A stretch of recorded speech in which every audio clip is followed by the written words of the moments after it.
Hai, Assalamualaikum teman-teman. Berjumpa lagi di Saki Channel. Saki Channel akan memberikan kiat sukses raih top skor kemampuan teknis lebih dari 400. Pada video bagian 6 ini, kita masih akan membahas muatan matematika. Adapun pokok bahasan penting pada video 6 ini adalah materi yang pertama, EPB dan KPK. Materi yang kedua, jarak, waktu, dan kecepatan. Materi yang ketiga, persamaan linier. Dan materi terakhir, tabel, diagram, grafik, dan gambar. Teman-teman, sebelum masuk ke materi, mohon dukungannya ya untuk like dan subscribe channel ini agar channel ini dapat berkembang dan bermanfaat untuk kita semua. Terima kasih ya. Materi kita yang pertama yaitu EPB dan KPK. Mari kita pahami terlebih dahulu konsep EPB dan KPK itu apa. EPB adalah singkatan dari faktor persekutuan terbesar. Kita pahami apa itu faktor. Faktor adalah bilangan yang dapat membagi habis bilangan tertentu. Kemudian, apa maksud dari persekutuan terbesar? Nah, di sini persekutuan terbesar itu adalah bilangan terbesar yang dapat membagi habis bilangan itu. Nah, EPB ini dapat diselesaikan dengan dua cara. Yang pertama dengan himpunan dan yang kedua dengan faktorisasi. Oke teman-teman, kita perhatikan contoh soalnya. Tentukan EPB dari 16 dan 24. Nah, cara yang pertama kita selesaikan dengan himpunan. Langkah yang harus kita lakukan adalah membagi bilangan tersebut dengan bilangan-bilangan bulat yang dapat membagi habis bilangan itu. Oke, 16 dibagi dengan 16 sama dengan 1. Kemudian 16 dibagi 8 sama dengan 2, 16 dibagi 4 sama dengan 4, 16 dibagi 2 sama dengan 8, 16 dibagi 1 sama dengan 16 ya. Maka faktor pembagi dari 16 adalah 1, 2, 4, 8, dan 16. Hal itu juga yang kita lakukan pada angka 24 ya. Kita mulai dengan 24 dibagi dengan bilangan itu sendiri, dibagi 24 sama dengan 1, 24 dibagi 12 sama dengan 2, 24 dibagi 8 sama dengan 3, 24 dibagi 6 sama dengan 4, 24 dibagi 4 sama dengan 6, 24 dibagi 3 sama dengan 8, 24 dibagi 2 sama dengan 12, dan 24 dibagi 1 sama dengan 24. Nah, maka faktor yang dapat membagi bilangan 24 adalah 1, 2, 3, 4, 6, 8, 12, dan 24. Nah, di sini kita lihat bilangan mana yang paling besar yang dimiliki oleh 16 dan 24. Jadi keduanya mempunyai nilai yang sama tapi yang paling besar. Kita lihat ya, yang paling besar adalah 8. Nah, 8 itulah yang kita kenal dengan EPB dari 16 dan 24. Kita bandingkan cara penyelesaian EPB dengan faktorisasi. Teman-teman perhatikan 16 dibagi 2 sama dengan 8, 8 dibagi 2 4, 4 dibagi 2 2. Jadi faktor dari 16 adalah 2 dikali 2 dikali 2 dikali 2 atau 2 pangkat 4. Kemudian faktor dari 24, 24 dibagi 2 sama dengan 12, 12 dibagi 2 sama dengan 6, 6 dibagi 2 sama dengan 3. Nah, faktor dari 24 adalah 2 dikali 2 dikali 2 dikali 3 atau 2 pangkat 3 dikali 3. Bagaimana menentukan EPB dari 16 dan 24 melalui faktorisasi ini? Nah, teman-teman lihat, untuk menentukannya kita cari bilangan atau faktor yang paling kecil dan yang sama. Nah, di situ kan ada 2 pangkat 4 dan 2 pangkat 3. Yang paling kecil adalah 2 pangkat 3, maka kita ambil yang 2 pangkat 3. Kenapa 3 tidak kita ambil? Karena 3 hanya dimiliki oleh 24, merupakan faktor dari 24 saja. Tidak ada 3 sebagai faktor dari 16 ya. Jadi inilah kalau di EPB kita ambil yang terkecil dan yang dimiliki oleh kedua bilangan. Ya, jadi 2 pangkat 3, 2 dikali 2 dikali 2 sama dengan 8. Sama ya teman-teman, mau dengan cara himpunan atau mau dengan cara faktorisasi hasilnya sama. EPB dari 16 dan 24 adalah 8.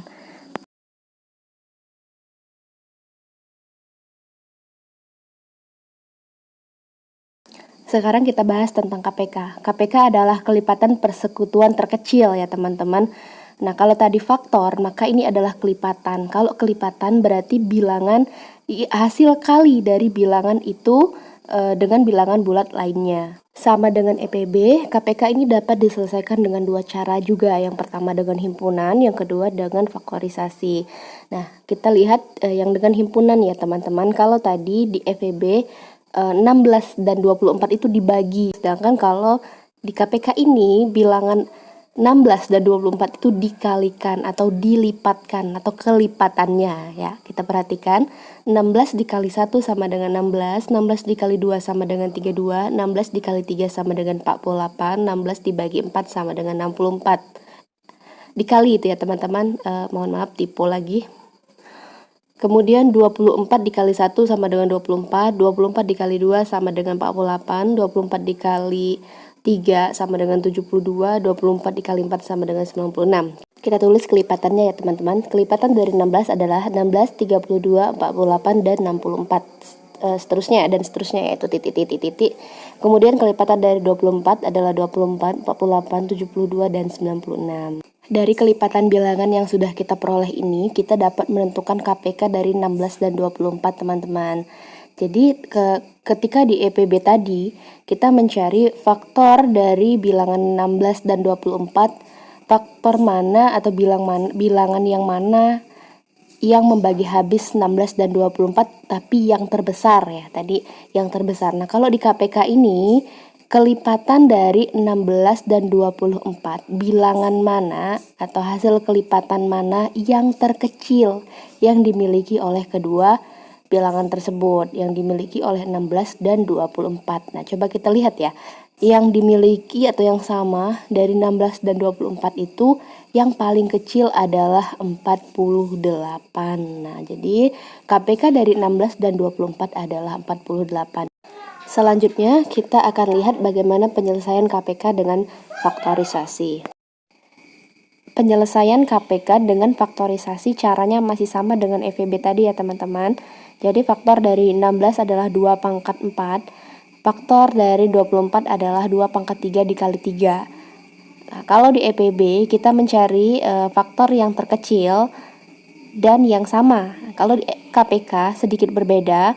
Nah, KPK ini kita mencari faktor yang terbesar. Tidak harus sama, dalam artian tidak harus dimiliki oleh kedua bilangan. Jadi di situ yang terbesar adalah 2 pangkat 4 dikali dengan 3 ya. 3 kita masukkan. Oke, jadi 2 pangkat 4 dikali 3 hasilnya adalah 48. Nah, di sini teman-teman bisa melihat bahwa hasil atau KPK dari 16 dan 24 baik dengan cara himpunan maupun dengan cara faktorisasi nilainya sama, yaitu 48. Teman-teman, kita lanjut pada soal cerita atau penerapan dari EPB ini pada soal-soal dalam kehidupan sehari-hari kita ya. Jadi di sini soalnya Iban hendak membagikan hadiah kue serta coklat satu paket kepada beberapa teman dekatnya. Jika kuenya ada 100 sedangkan coklatnya ada 150, berapa paket yang akan dibagikan? Untuk mengetahui berapa paket kue yang dapat dibagikan oleh Iban, kita harus mencari dulu faktorisasi dari 100 kue dan 150 coklat. Ya, perhatikan teman-teman, ini adalah faktorisasi dari 100 dan 150 ya. 100 dibagi 2 sama dengan 50, 50 dibagi 2, 25, 25 dibagi 5, 5. Maka faktor dari 100 adalah 2 dikali 2 dikali 5 dikali 5 atau 2 pangkat 2 dikali 5 pangkat 2. Kemudian faktorisasi dari 150 dibagi 2 sama dengan 75, 75 dibagi 5, 25, 25 dibagi 5 hasilnya 5. Maka faktor dari 150 adalah 2 dikali 3 dikali 5 dikali 5 atau 2 dikali 3 dikali 5 pangkat 2. Nah, kalau EPB tadi teman-teman pasti sudah ingat ya, kita pilih yang sama dan yang terkecil. Oke, kita lihat sama-sama teman-teman. Di situ ada 2 pangkat 2 dan 2, maka kita ambil yang 2. Kemudian 3 tidak kita ambil karena 3 tidak ada temannya. Dan 5 pangkat 2 karena sama, maka kita ambil salah satunya ya. Maka EPB dari 100 kue dan 150 coklat adalah 2 dikali 5 pangkat 2.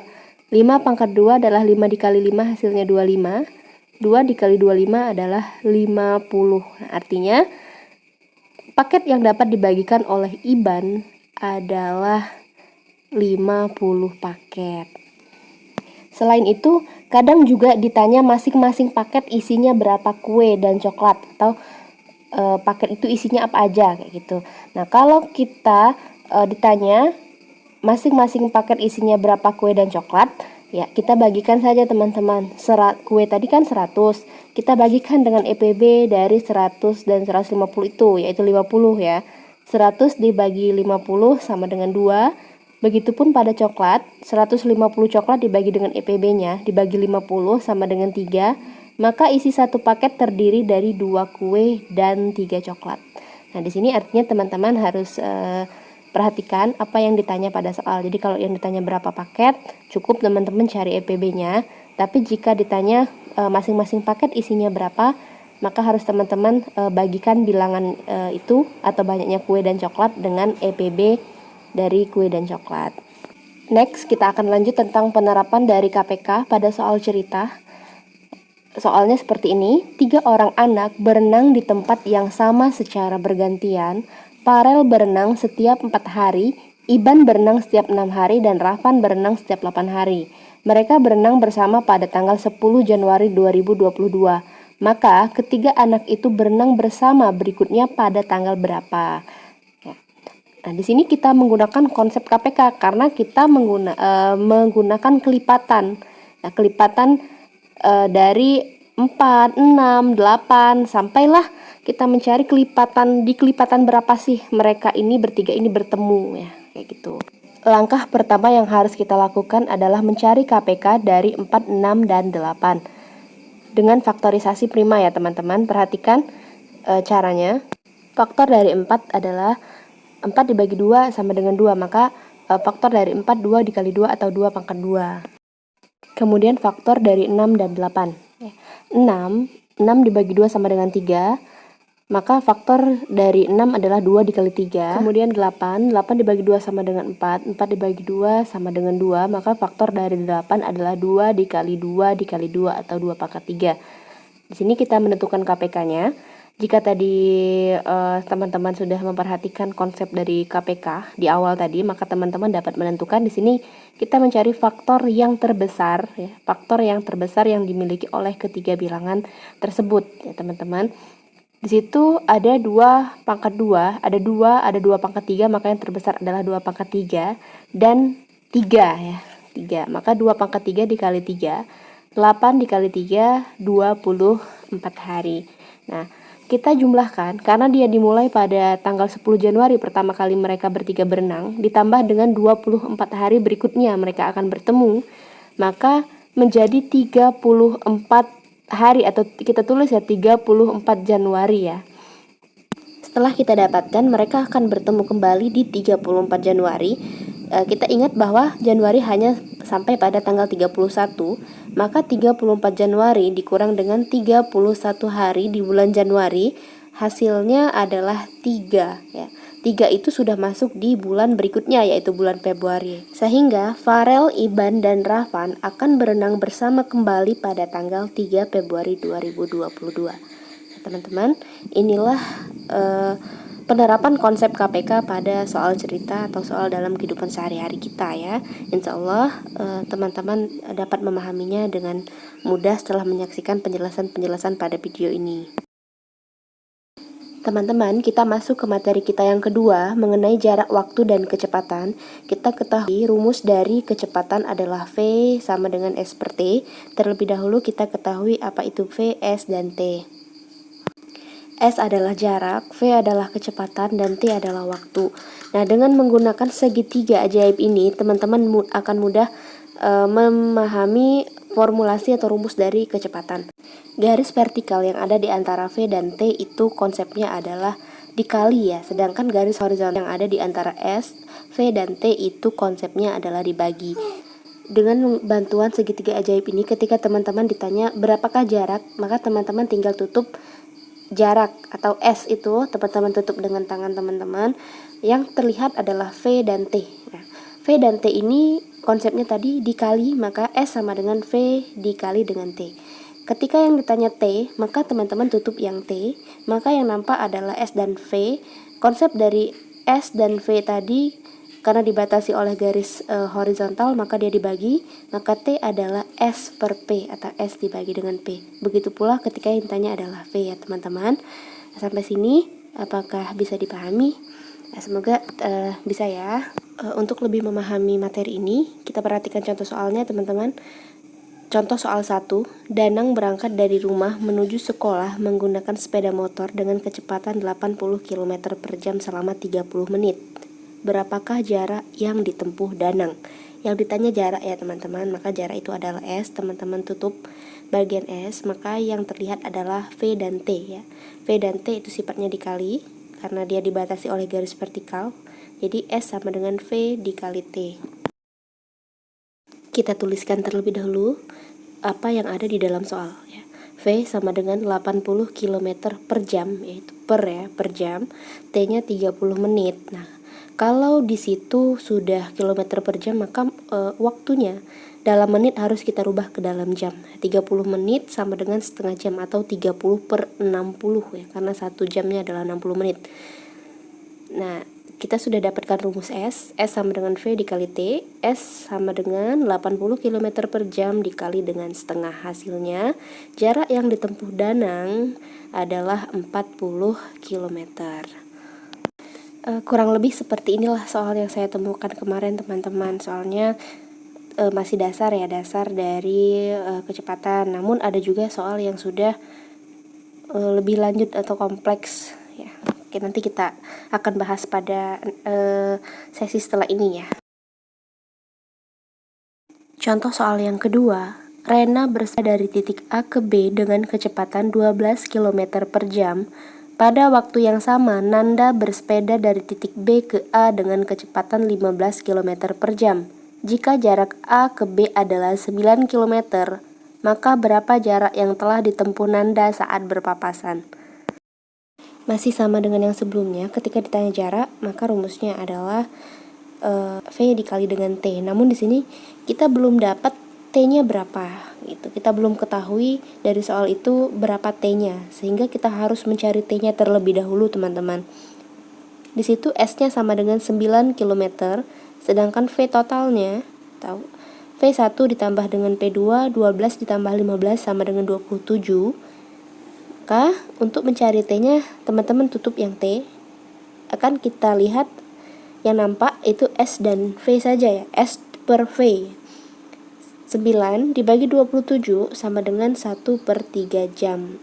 Jadi T yang dibutuhkan adalah 1 per 3 jam. Setelah kita mendapatkan T-nya, baru kita masukkan ke dalam persamaan S sama dengan V dikali T. Yang ditanya adalah Nanda, jarak Nanda. Maka yang kita perhatikan kecepatan yang digunakan oleh Nanda. Di situ kecepatan yang digunakan Nanda adalah 15 km per jam. 15 dikali dengan 1 per 3 hasilnya adalah 5 km. Maka jarak yang telah ditempuh Nanda saat berpapasan adalah 5 km.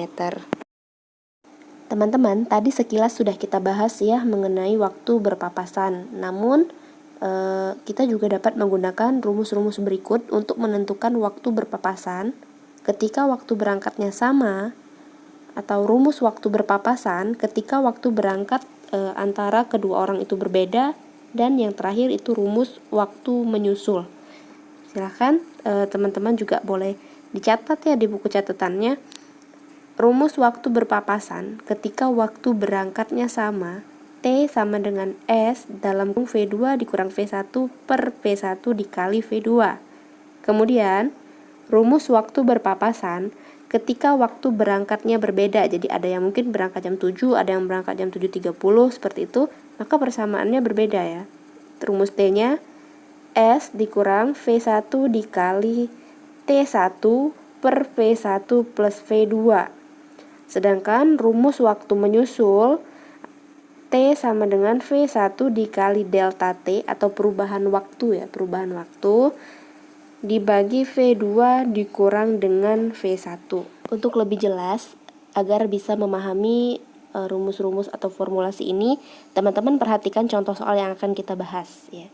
Nanti ketika kita sudah membahas contoh soalnya, teman-teman akan lebih mudah untuk menggunakan rumus-rumus ini ketika dihadapkan pada soal-soal mengenai waktu berpapasan atau waktu menyusul. Contoh pertama, mengenai waktu berpapasan. Di soal itu tidak disebutkan ada dua waktu yang berbeda, tapi hanya ada satu waktu yang sama, yaitu pukul 7 ya. Anton dan Benny berangkat pada pukul 7. Anton berangkat dari kota A ke B dengan kecepatan 50 km per jam. Benny dari kota B ke A dengan kecepatan 60 km per jam. Anton dan Benny ingin berpapasan pada jarak 60 km, maka pada pukul berapa Anton harus berangkat? Ketika kita analisis teman-teman, di situ sudah bisa kita tentukan bahwa waktu si Anton berangkat itu pasti lebih dulu daripada Benny ya. Karena kenapa? Karena kecepatan si Anton itu lebih kecil daripada Benny. Ketika Benny berangkat pukul 7, artinya Anton akan berangkat sebelum pukul 7. Tapi pukul berapa lebih tepatnya? Nah, kita gunakan formulasi ini ya. Yang kita gunakan adalah formulasi T untuk waktu berpapasan, waktu berangkat sama. Tinggal teman-teman lihat ke samping ya rumusnya. T sama dengan S dalam kurung V2 dikurang V1 dibagi V1 dikali V2. Kita masukkan apa yang diketahui di soal teman-teman. Di situ S-nya atau jaraknya adalah 60 km ya. Kita tulis 60. V2-nya itu V-nya Benny ya. V-nya Benny itu V2, V-nya Anton itu V1 ya. Maka 60 dikurang dengan 50 dibagi V2 dikali V1 atau V1 dikali V2, boleh lah ya dibolak-balik ya. 60 dikali dengan 50. Terlebih dahulu kita kerjakan yang di dalam kurung. Karena sesuai dengan prinsip operasi hitung, yang dalam kurung harus dikerjakan terlebih dahulu. Jadi 60 dikurang 50 adalah 10 ya. Nanti 60 dikalikan dengan 10 itu hasilnya adalah 600. Kemudian 60 dikali dengan 50 adalah 3000. T sama dengan 600 dibagi dengan 3000. Ketika kita sederhanakan, hasilnya adalah 1/5. 1/5 jam. Nah, 1/5 jam ini harus kita rubah dulu ke dalam menit. Bagaimana cara merubahnya? Ya, kita kalikan dengan 60 teman-teman. 1 kali 60 ya 60. 60 dibagi 5 hasilnya adalah 12 menit. Maka untuk mencari waktu Anton berangkat pukul 7 dikurang dengan 12 menit, hasilnya pukul 6.48. Nah, Anton harus berangkat lebih dulu pada pukul 6:48 agar dapat berpapasan dengan Benny pada jarak 60 km. Kita lanjut ya teman-teman, masih semangat semua ya. Oke. Pada intinya belajar matematika itu yang penting kita bawa happy aja ya, karena ketika kita happy maka matematika is easy. Oke. Waktu berpapasan atau waktu berangkat yang berbeda, ketika waktu berangkatnya berbeda, itu maksud saya. Soalnya jarak Muara Enim dan Lahat 127 km. Nia berangkat naik motor dari Muara Enim menuju Lahat pada pukul 8.30 dengan kecepatan rata-rata 42 km per jam. Nana berangkat dari Lahat ke Muara Enim pukul 10 dengan kecepatan 54 km per jam. Maka Nia dan Nana akan berpapasan pada pukul berapa? Ketika waktu berangkatnya berbeda, maka formulasi yang kita gunakan adalah T sama dengan S dikurang V1 dikali T1 dibagi V1 ditambah dengan V2. Tadi S-nya atau jaraknya adalah 127 km dikurang V1 ya. Artinya di sini V-nya atau kecepatan Nia 42 km. Sedangkan T1 itu teman-teman kurangkan pukul 10 dikurang 8.30, artinya itu 1,5 jam. Nah, 1,5 jam itu ketika kita sederhanakan menjadi 3/2 ya. 3/2, sehingga lebih mudah kita tulis 3/2 daripada 1,5 teman-teman. Dibagi V1 ditambah dengan V2. V1-nya 42, V2-nya 54. Kemudian kita lihat hasilnya. T sama dengan 127 dikurang 63 dibagi dengan 96. T sama dengan 127 dikurang 63 dibagi dengan 96, maka nilai T sama dengan 64 dibagi 96 dapat kita sederhanakan menjadi 2/3. T sama dengan 2/3, itu masih dalam bentuk jam, harus kita rubah ke dalam menit, dikali dengan 60 menit terlebih dahulu ya. Maka 2 dikali 60, 120 dibagi 3 adalah 40 menit. Nah, waktu berpapasannya, karena Nanda baru berangkat pada pukul 10, maka pukul 10 ditambah dengan 40 menit. Mereka berpapasan pada pukul 10:40, maka opsi yang benar adalah opsi C ya teman-teman, 10:40. Kita lanjut tentang waktu menyusul teman-teman. Pak Iman berangkat dari Muara Enim menuju Prabu Mulih pada pukul 5 menggunakan sepeda motor dengan kecepatan 40 km per jam. Kemudian Dayat menyusul pada pukul 5.30 itu teman-teman ya. Mungkin salah ketik ya, maksudnya 5.30 itu dengan kecepatan 60 km per jam. Diketahui jarak Muara Enim ke Prabu Mulih adalah 150 km. Pada pukul berapa Dayat dapat menyusul Iman? Kita perhatikan teman-teman, di sini yang kita gunakan adalah rumus menyusul. T sama dengan V1 dikali dengan delta T dibagi V2 dikurang dengan V1.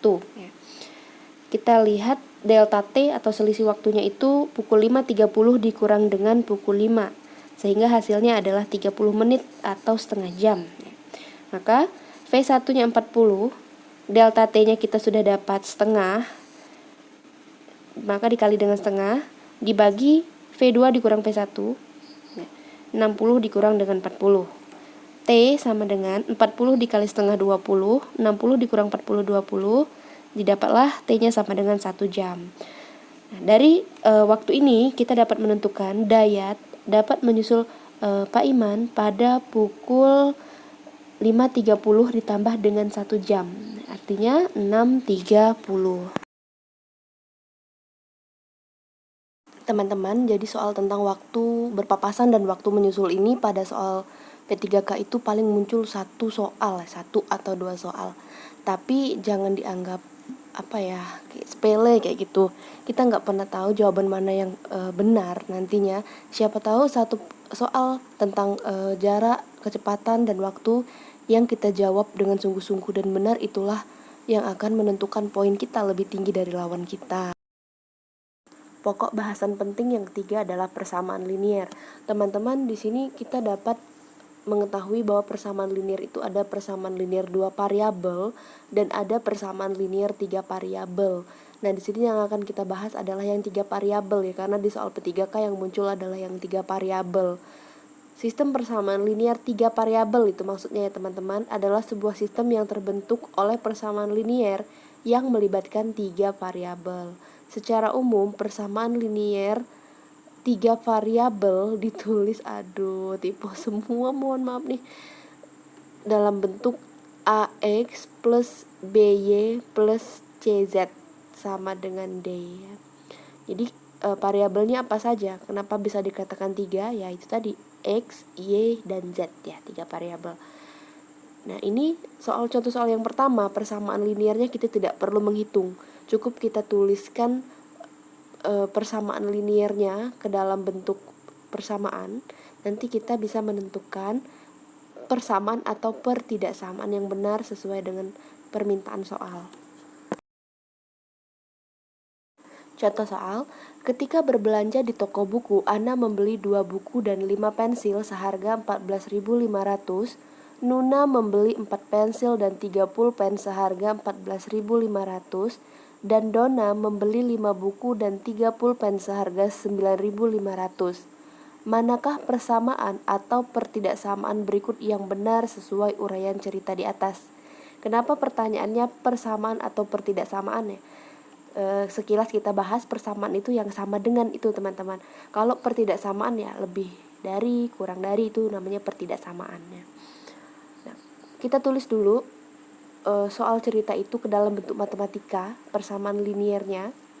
Memang persamaan liniernya dari soal itu 2 variabel teman-teman ya, sehingga bisa kita anggap Di sini perpaduan, persamaan linear 2 variabel dan 3 variabel bermain. Nanti di 3 variabelnya di contoh soal berikutnya yang ada perhitungan kayak gitu. Kalau persamaan linear 2 variabel ya cukup AX plus BY sama dengan C ya. Itu aja sih pembedanya. Kita tuliskan keterangan, buku kita buat variabel X, pensil kita buat variabel Y, dan pulpen kita buat variabel Z. Nah, di situ Ana membeli 2 buku dan 5 pensil sama dengan 14.500. Dapat kita tulis dalam bentuk matematikanya 2X plus 5Y sama dengan 14.500. Kemudian Nuna membeli 4 pensil dan 3 pulpen seharga 14.500. Dapat kita tulis 4Y plus 3Z sama dengan 14.500.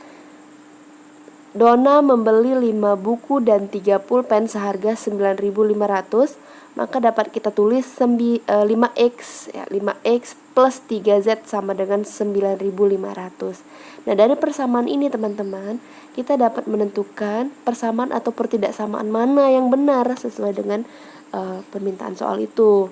2X plus 5Y, nah nilainya kan 14.500 ya teman-teman. 14.500 sama dengan 5X 3Z, berapa kita lihat? 9.500. Dengan demikian opsi A salah ya, karena tidak sama.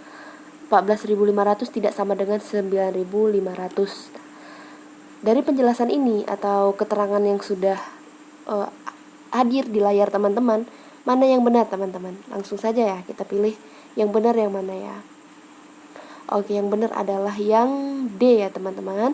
2X plus 5Y itu lebih dari 5X plus 3Z. 14.500 lebih dari 9.500. Benar ya. Next, ini contoh soalnya menggunakan perhitungan teman-teman. Seingat saya memang soal ini muncul di soal saya ya. Walau narasinya mungkin berbeda karena juga saya lupa-lupa ingat. Namun saya bisa ingat berapa nilai-nilainya ini karena ya saya melihat di ore-orean saya kayak gitu. Ada ore-orean atau kertas buramnya itu boleh dibawa pulang kalau kemarin. Jadi di situ masih ada lah coret-coretan dan mengingat. Jadi saya mengingat dari hasil coret-coretan itu ya. Soalnya Rika, Reni, dan Ayu pergi ke toko merah berbelanja alat tulis. Rika membeli 10 buku tulis dan 2 pensil seharga 23.000. Reni itu ya, bukan Ayu. Reni membeli 6 pulpen, 6 pensil seharga 15.000 dan Ayu membeli 5 buku tulis dan 5 pensil seharga 15.000. Tentukan persamaan atau pertidaksamaan yang benar berdasarkan cerita. Teman-teman, di situ untuk poin A 10 plus 2B sama dengan 6B plus 6C itu sebenarnya tanpa dihitung bisa ya. Tapi di opsi yang B dan C itu sudah keluar dari jalur persamaan B, C, D. Maka tidak bisa kita tanpa menghitung. Kita harus mencari dulu nilai A, nilai B, dan nilai C untuk dapat menentukan persamaan atau pertidaksamaan yang benar. Di sini teman-teman perhatikan proses penyelesaiannya dari kiri ke kanan ya teman-teman. Kita tulis terlebih dahulu persamaan dari soal cerita ini. Disebutkan Rika membeli 10 buku tulis dan 2 pensil seharga 23.000. Maka kita tulis 10A plus 2B sama dengan 23.000. Reni membeli 6 pulpen, 6 pensil seharga 15.000. 6C plus 6B sama dengan 15.000. Kemudian Ayu membeli 5 buku tulis dan 5 pensil seharga 15.000. Maka persamaannya 5A ditambah dengan 5B sama dengan 15.000 ya. Untuk menyelesaikan soal ini, setelah kita tulis persamaannya, kita menggunakan metode eliminasi. Eliminasi, kita lihat kira-kira mana yang bisa kita eliminasi teman-teman. Apakah di situ persamaan 1 dan 2 bisa kita eliminasi? Tidak ya teman-teman. Bisa saja, tapi jalannya lebih panjang. Kita cari jalan yang singkat saja, yang sama, A ketemu A, B ketemu B, seperti itu. Maka jawaban yang paling cara yang paling tepat itu kita eliminasi persamaan 1 dan 3 teman-teman.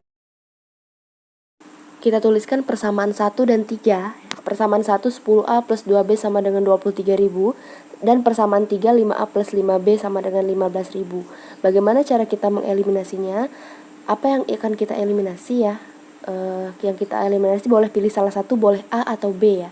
Maka di situ yang saya pilih adalah A yang akan saya eliminasi. Maka saya samakan terlebih dahulu nilai A antara persamaan 1 dan persamaan 3 agar ketika dikurangkan mereka habis kayak gitu. Maka ditukar saja 10 dikali 5, 5 dikali 10, nanti hasilnya sama 50 50 gitu.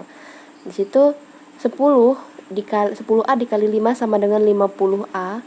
2B dikali 5 sama dengan 10B. 23.000 dikali 5 sama dengan 115.000. Kemudian kembali lihat persamaan 3-nya. 5A dikali 10 50A. 5B dikali 10 sama dengan 50B. Kemudian 15.000 dikali 10 itu 150.000. Untuk mengeliminasi variabel A, kita menggunakan tanda kurang pada kedua persamaan itu.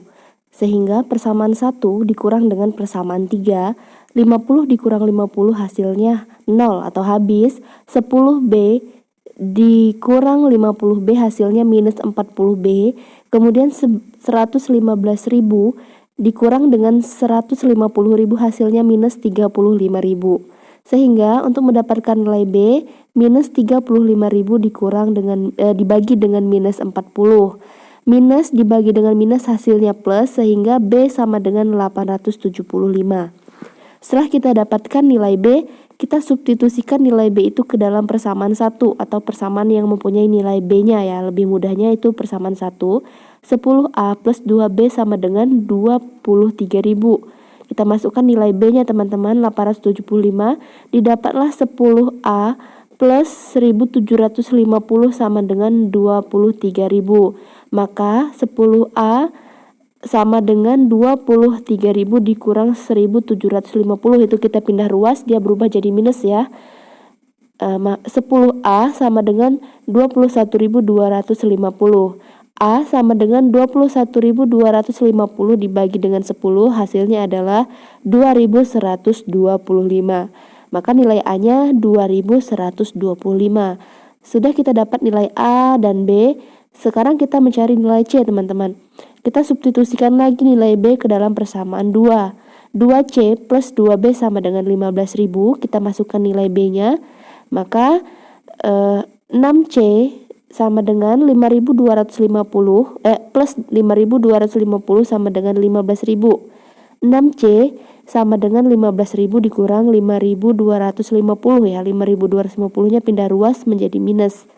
6C sama dengan 9.750, maka C-nya sama dengan 9.750 dibagi 6, hasilnya 1.625.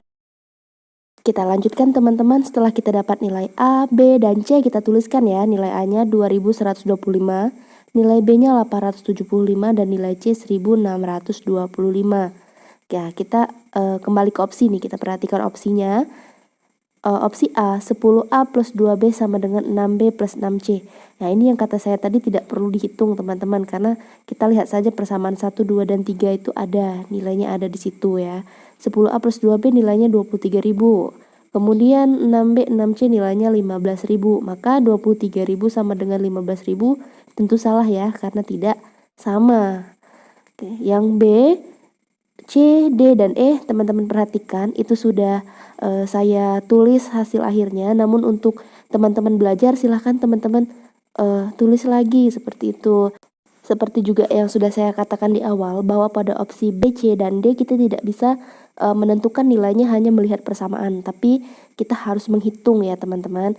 Nah, yang mana yang tidak bisa kita lihat dari persamaan, yaitu 5A plus 5C, karena tidak ada di persamaan. Yang ada 5A plus 5B itu di persamaan 3. Kita cari dulu nilai 5A plus 5C.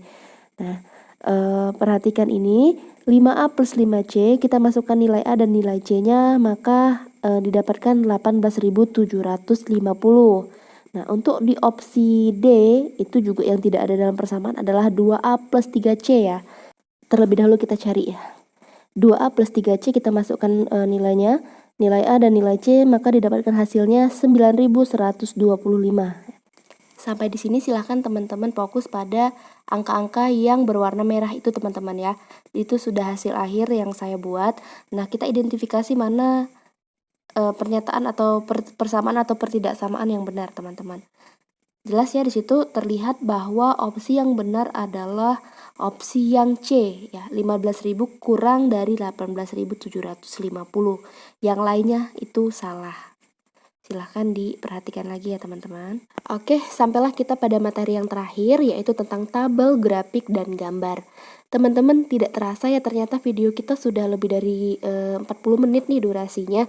Teman-teman kalau misalnya terlalu capek kayak gitu belajar 4 pokok bahasan penting ini sekaligus, teman-teman bisa skip kayak gitu, nunggu teman-teman santai atau benar-benar fokus kayak gitu, bisa teman-teman belajar, nanti di skip dulu, next ada waktu santai lagi dipelajari lagi kayak gitu ya teman-teman. Jadi jangan terlalu diforsir atau dipaksakan, karena sesuatu yang dipaksakan itu juga tidak baik kan ya. Kita lanjut ke contoh soal. Mungkin teman-teman yang sudah tes juga bertemu soal ini ya. Dalam membaca tabel, grafik, diagram, atau gambar, kita harus fokus dengan apa yang ditanya atau apa yang diminta soal. Itu aja sih kuncinya. Untuk narasinya kurang lebih ya seperti ini, karena saya juga tidak begitu ingat seperti itu teman-teman. Cuma yang saya ingat ada 10 nama ini, dan yang diminta itu mengurutkan perubahan nilai dari semester 1 sampai semester 2 dari yang terbesar hingga yang terkecil. Nah, kasus soal seperti ini, teman-teman hanya perlu mengurangkan nilai pada semester 2 dikurang dengan nilai semester 1. Nanti teman-teman urutkan dari yang terbesar hingga yang terkecil. Kita kurangkan sama-sama ya teman-teman. Nilai Radit semester 2-nya 94, semester 1-nya 88, maka 94 dikurang dengan 88 adalah 6. Nilai Selamat setelah dikurangkan hasilnya 7. Nilai Bejo hasilnya 1 setelah dikurangkan. Nilai Haris setelah dikurangkan hasilnya minus 2. Nilai Alam setelah dikurangkan hasilnya 8. Nilai Elvin setelah dikurangkan hasilnya 2. Nilai Samudra setelah dikurangkan hasilnya 4. Nilai Bintang setelah dikurangkan hasilnya 0, nilai Rania setelah dikurangkan hasilnya minus 3, dan yang terakhir Sofia itu ya, nilainya setelah dikurangkan adalah 5. Nah, ketemu soal seperti ini, yang harus teman-teman lakukan adalah jangan panik. Ya, tetap santai, tarik nafas. Memang sepertinya kayak banyak banget yang harus kita kerjakan, tapi ini hanya pengurangan teman-teman. Ketika teman-teman santai, maka akan lebih mudah mengurangkan angka-angka ini ya. Nah, urutannya dari yang terbesar yang mana dulu nih? Yang terbesar. Oke. Kita lihat yang terbesar itu angka 8 ya, Alam. Oke. Setelah Alam ada angka 7 itu Selamat. Alam, Selamat, kemudian Radit ya. Radit, Sofia, Samudra, Elvin, Bejo. Nah, di situ 0 dulu atau minus 2 dulu, teman-teman. Pasti 0 dulu ya, karena 0 di tengah-tengah baru minus 1, minus 2, dan seterusnya. Maka Bintang dulu, setelah Bintang baru Haris, ya, Haris minus 2. Kemudian yang terakhir baru Rania, minus 3, karena lebih besar minus 2 dibanding minus 3 teman-teman. Nah, maka urutan yang tepat itu Alam, Selamat, Radit, Sofia, Elvin, Bejo, Bintang, Haris, dan Rania ya, yang C ya teman-teman. Opsi yang benar adalah yang C. Soal matematika berikutnya tentang grafik ya. Di sini dihadirkan grafik nilai siswa. Nah, berdasarkan pada grafik di atas, perhatikan pernyataan berikut. Yang ditanya langkah yang benar untuk menentukan mean data setelah melihat grafik di atas. Mean itu apa, teman-teman? Ya, mean itu adalah rata-rata ya. Kalau modus adalah nilai yang sering muncul, kalau median adalah nilai tengah. Nah, yang ditanya ini adalah mean, maka kita harus menentukan cara atau langkah yang tepat untuk mencari nilai rata-rata. Oke, sebelumnya teman-teman perhatikan dulu persamaan berikut teman-teman untuk mencari rata-rata. Perhatikan formulasi yang ada dalam kotak oranye. Rumus mean sama dengan sigma xi dibagi dengan n. Nah, sigma xi itu jumlah nilai siswa, kemudian n adalah jumlah atau banyaknya siswa. Sehingga rumus mean itu sendiri adalah jumlah nilai siswa dibagi dengan jumlah banyaknya siswa. Nah, tapi untuk langkah awal, apa yang kita harus lakukan dulu ya, kita harus menentukan nilai masing-masing siswa dulu. Kita lihat nilai masing-masing siswa pada grafik tersebut. Misalnya nilai Haris itu berapa? 85 ya misalnya kayak gitu. Nilai Lola berapa? Nilai Dita berapa? Miranda berapa? Kinan berapa? Lydia berapa? Dan Aris berapa? Setelah kita ketahui nilai masing-masing siswa, maka kita jumlahkan nilai keseluruhan siswa itu dan dibagi dengan banyaknya siswa pada kelas itu. Maka langkah yang tepat adalah yang satu menentukan nilai masing-masing siswa, kemudian mana lagi ya yang benar, menentukan nilai masing-masing siswa satu itu benar, kemudian menghitung banyak nilai siswa, enggak ya, enggak perlu ya kita lakukan. Kemudian yang 3, menunjukkan nilai menjumlahkan nilai semua siswa. Iya, jadi setelah kita menentukan nilai masing-masing siswa, kita jumlahkan nilai semua siswa itu. Kemudian yang keempat, jumlah nilai semua siswa dibagi dengan banyaknya nilai. Salah ya, karena jumlah nilai semua siswa itu dibagi dengan banyaknya siswa. Itu yang pernyataan 5. Maka pernyataan yang benar adalah 1, 3, dan 5. Opsi yang D ya teman-teman. Kemudian soal matematika tes P3K juga ada soal tentang grafik garis seperti ini teman-teman. Beda-beda ya setiap orang itu, saya rasa sepertinya memperoleh kasus yang berbeda. Namun yang perlu kita pahami konsep dari grafik garis ini, kita harus bisa membaca informasi yang disampaikan atau yang ditampilkan pada grafik. Kembali lagi kita fokus pada apa yang ditanya. Yang ditanya adalah pada tahun berapakah prestasi belajar siswa SD lebih tinggi daripada siswa SMP. Di situ ada grafik prestasi belajar siswa. Yang warna biru itu SMP, yang warna orange adalah SD, dan yang warna abu-abu adalah SMA. Di situ dibagi menjadi tahun 2018, 2019, 2020, 2021, dan 2022. Teman-teman fokus saja apa yang ditanya itu SD dan SMP. Berarti teman-teman fokus pada garis yang berwarna biru dan orange. Nah, yang orange tadi SD, yang biru SMP. Mana kira-kira di tahun berapa kira-kira prestasi anak SD itu lebih tinggi daripada yang SMP ya? Di situ ya jelas ya teman-teman, terlihat bahwa pada tahun 2018 itu garis orange itu lebih tinggi. Artinya prestasinya lebih tinggi dibandingkan yang SMP. Garis birunya di bawah garis orange. Maka jawabannya adalah yang opsi A. Nah, jadi kalau misalnya teman-teman ketemu soal-soal seperti ini, fokus pada apa yang ditanya dan perhatikan grafiknya. Perhatikan grafiknya, benar-benar dilihat apa informasi yang ditampilkan pada grafik itu, gitu. Kemudian soal mengenai gambar. Jadi di sini perhatikan gambar berikut ini ya. Di situ ada seperti timbangan lah kayak gitu.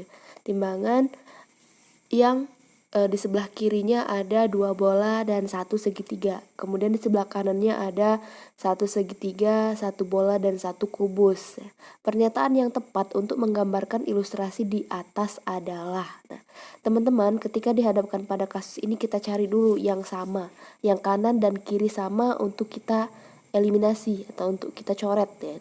Nah, kita lihat ya di situ ada segitiga, di kiri ada segitiga, di kanan ada segitiga, bisa kita hilangkan. Kemudian ada lingkaran ya, sama di sebelah kiri ada satu di sebelah kanan ada satu lingkaran, di sebelah kiri juga ada 2 lingkaran tapi kita coret satu-satu ya. Maka yang tersisa apa? Yang tersisa adalah di sebelah kiri ada 1 lingkaran, di sebelah kanan ada 1 kubus. Kita lihat posisi dari apa itu bilangnya? Timbangan itu ya mungkin ya. Timbangan itu seimbang atau tidak. Kalau dia seimbang artinya posisi di kiri sama dengan di kanan, tapi itu sepertinya yang kiri lebih berat ya. Yang kiri lebih berat daripada yang kanan ya. Sehingga kalau kita bermain cangcuit kayak gitu, yang berat kan di bawah, yang ringan yang di atas.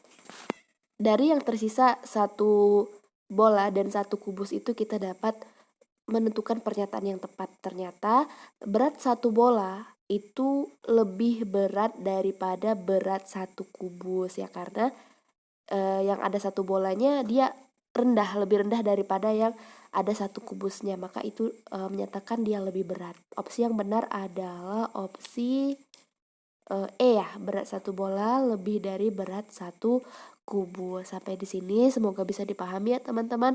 Jadi kalau misalnya nanti bertemu soal tentang gambar, mau gambarnya seperti apa, teman-teman yang penting sudah pahami dulu konsepnya ya. Oke teman-teman, sudah kita kupas tuntas ya muatan matematika di video 5 dan ini video 6. Saya rasa pokok-pokok penting ini ketika teman-teman pelajari akan sangat membantu teman-teman dalam melaksanakan tes P3K tahap 3 nanti. Jangan lupa untuk dukung channel ini teman-teman dengan like dan subscribe ya, karena subscribe itu gratis. Dan terima kasih sudah menonton. Wassalamualaikum warahmatullahi wabarakatuh.